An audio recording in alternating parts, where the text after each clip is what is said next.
We'll get to Broner. Well, I mean, you want to do that now? We're here now, yeah. Okay. And we got AB on the screen. Yeah. Yeah, tough for AB. Had to step away. Mental health.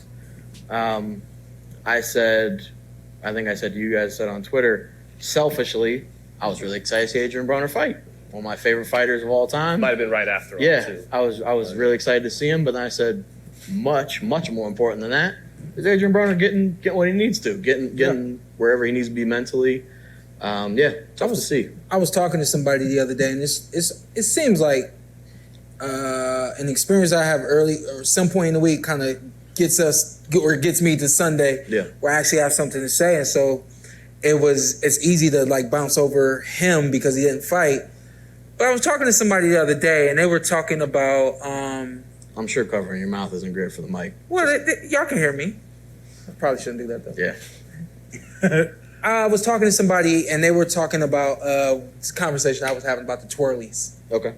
And talking about mental health and twirlies, just to catch you guys up. Oh, not again. No, just get you real quick. Yeah, I don't know what you're talking about, so yeah. Oh, there you go. He wasn't in there for the conversation. Man, this was a 20-minute conversation. They say that some gymnasts suffer the twirlies. Hopefully that's what it is. You want to look it up? No. Hopefully it's the twirlies. I think it's the twirlies. So, but anyway, so it's when we got any gymnasts out there? I was going to say, any gymnasts? Somebody do a cartwheel. When a gymnast is in the air and then they feel they get afraid, they can't see, and they call it the twirlies, where they get anxious about where they're going to land. Anxious and all those types of things, and they say, I don't want to do it anymore. And they said that back in the day, or people back in the day, you had the twirlies and you had to go out there anyway. Mm-hmm. And he said now in the gymnast world, people are giving a lot of these gymnasts a lot of flack because now things have changed. And hey, if you got the twirlies, let's pay attention to that and let's see what we can do to help you. And so we see some gymnasts are buying out of their events and things of that nature. Mm-hmm. And I said, well, it's the same thing in boxing. But we call it being gun shy. And that's for a fighter who they got it. And it's like, for whatever reason, they won't throw those punches. And a lot of times they're afraid of what's going to come back. Or a lot of times they're afraid of, what if I miss? What if this wasn't the right punch at the right time? And all of these things that we just have to ignore. And for the most part, I mean, I've never experienced being gun shy myself, but fighters have to ignore those feelings the same way you expect a gymnast to ignore the twirlies and just go out there and perform and do their thing. And so you fast forward and you get to Adrien Broner, and I said, here's the crazy thing. Everything that we go through to get to fight night, and y'all expect an exciting, great night, and y'all expect us to be sane.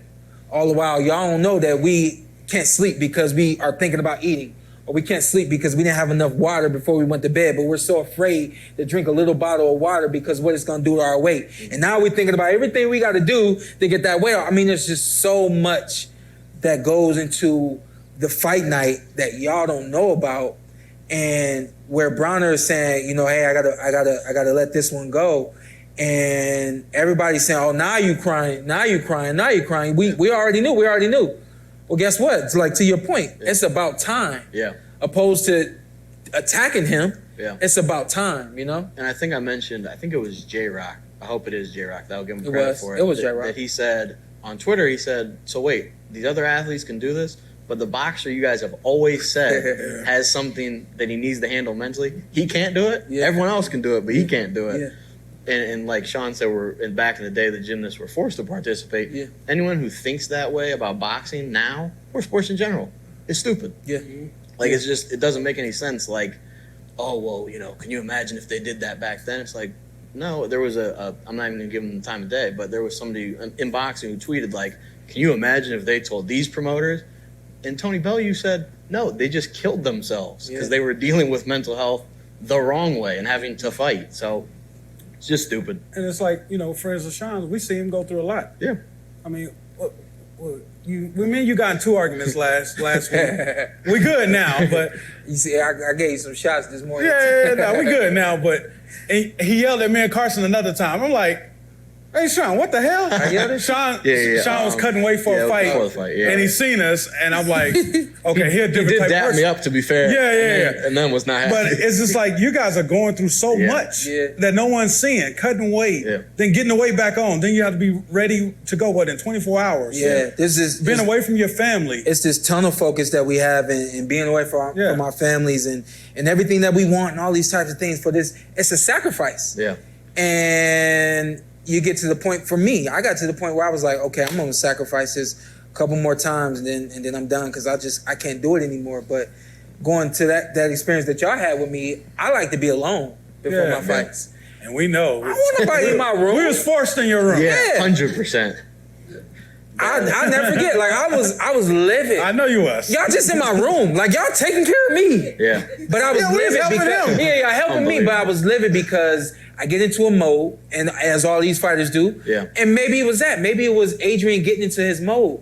Yeah. And he couldn't get into his mode the way he wants to. Or he gets into his mode and something just don't feel right. And you know what I mean? Like y'all don't know what's going and what's going and through. there's not a cookie cutter way of dealing with mental health. They're like, well, how come Broner was laughing doing interviews? It's like, you really think it's that easy? Yeah. Like, oh man, he's laughing, he's good, everything's good there, and it affects weight loss. So a lot of people laugh to hide the pain. Yeah, they're like, oh, he was coming overweight, and they're like, you don't think depression or mental health impacts you losing and gaining weight? Like, how stupid can you be? So I wanted to publicly say, like, and I've been telling y'all this for a long time. If y'all watch the show, give these fighters a break. Yeah. You know what I mean? We deserve it because we do it for y'all. You know, obviously we do it for ourselves, our families, so on and so forth. But at the end of the day, man, it'd be hard in there, and then you all of a sudden you hear that hooping and hollering and that clapping, and it kind of fuels you to keep going. And you know what I mean? And then if he goes into the fight and loses, then everyone's cooking him after that. Yeah. But no, hopefully Adrien Broner takes care of what he needs to take care of. Love that guy. You want to see him back? Of course, if he wants to get back in there, if he stepped away and thought, you know what, that actually felt right. Yeah. But he has said before that boxing's kind of a therapy for him. That's where he feels good. Yeah, so hopefully he gets yeah, back yeah. in there. I'd love to see it. Yeah. The Can Man lives on.